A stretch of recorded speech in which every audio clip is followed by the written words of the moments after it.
Xabaringiz bor, O'zbekiston Respublikasi Prezidentining qishloq va suv xo'jaligi muhandislarini tayyorlash tizimini yanada takomillashtirish chora-tadbirlari to'g'risida qarori e'lon qilingandi.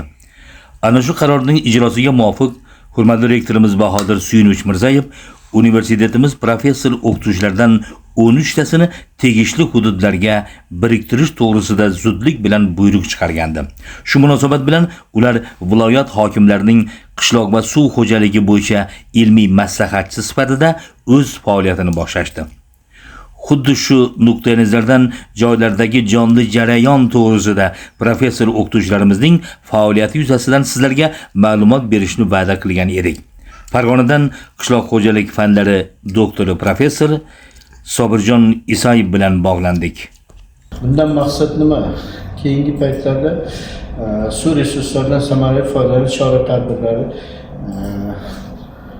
qo'llash juda dolzarb masalalar bo'lyapti. Bugungi kunda Farg'ona viloyatining 365.9 ming gektar sug'oriladigan yer maydoni shu kungacha 2025-yilga qadar 18.1 ming gektar maydoni 51% suv tejash texnologiya qo'llanilgan. 2026-yil viloyatning 40.7 ming gektar maydoni resurs tejash texnologiya qo'llash rejalashgan tomchilati, yomg'irlati va lazerli va boshqa uskunalar bilan. Ana shu qo'llaniladigan bo'lsa 2026-yil 63% ga erishiladi. Demak, yuqoridan kelib chiqib sug'orish tarmoqlari Farg'ona viloyatining 18.612 ming kilometr bo'ladigan bo'lsa, tuproq o'zanligi massasi 18.525 yoki 32% ni tashlaydi. Betonlash, qoplash ishlari 5.087 ming kilometr bo'ladigan bo'lsa, 28% tashkil qiladi.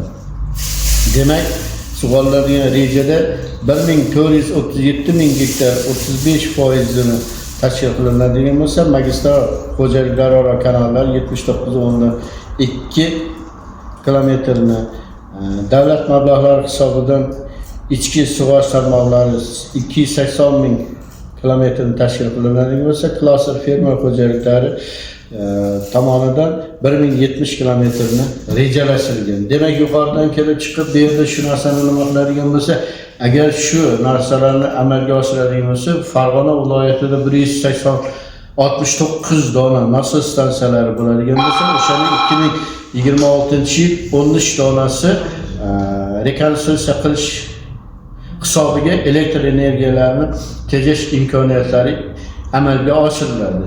Demak, suv zaxiralarini yaratish bo'yicha 150 million metr kub qo'shimcha suv zaxirasi yaratiladi.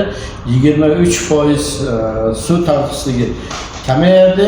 50 ming gektar yer suv ta'minoti yaxshilanadi. Demak, yuqoridan kelib chiqib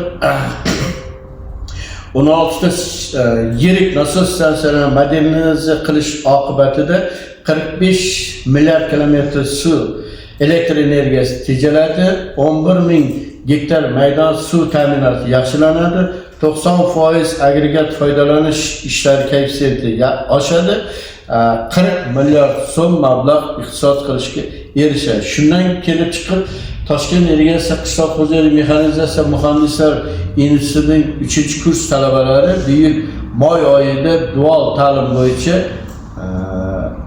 6 oylik uzluksiz amaliyot o'tiladi. Bunda jami 89 ta Farg'ona viloyatiga rejalashtirilgan bo'lsa, suv xo'jaligi sohasi 36 ta talaba, gidrotexnik inshootlardan va qurish va gidrotexnik energiya yo'nalishi bo'yicha 8 dona, qishloq xo'jaligi mexanizatsiya yo'nalishi bo'yicha 15 ta talaba bu yil may oyidan kelib turib, o'sha Sirdaryo suv irrigatsiya havza tizimi nimasida hududlarida shu gidrotexnik nasos stansiyalari, shu yerda betonlash ishlarini o'z ko'zlari bilan ko'rib, o'zlarining olgan bilimlarini yanada mustahkamlash imkoniyati ega bo'ladi. Yurtboshimiz shu yerda shu narsani nima qilyaptiki, o'sha talabalar amaliyot jarayonida ishlab chiqarish jarayonida bevosita ishtirok etadi hamda o'sha suvchilar maktablarida bilim nimasini saviyalarini yana oshirish imkoniyatiga ega bo'ladi. Bundan ko'zlangan maqsad nima? qishloq xo'jaligi ekinlarini sug'orishda yildan yilga global iqlim o'zgarishida suvdan samarali foydalanish imkoniyatlariga erishish kuzatiladi. Mana bugundan boshlab Farg'ona viloyatida bu narsalarni tashkillashtirib ishlar davom ettirilyapti. Qolaversa markaziy Farg'ona yoki bo'lmasa Quva tumanlarida shu zonalarda suv tejash texnologiyalari ishlari bo'yicha yo'l xaritalari ishlab chiqildi va yo'l xarita bo'yicha qilinayotgan ishlar 26-yilda kuzatuv ishlari boshlab yuborildi. E'tiboringizlar uchun rahmat.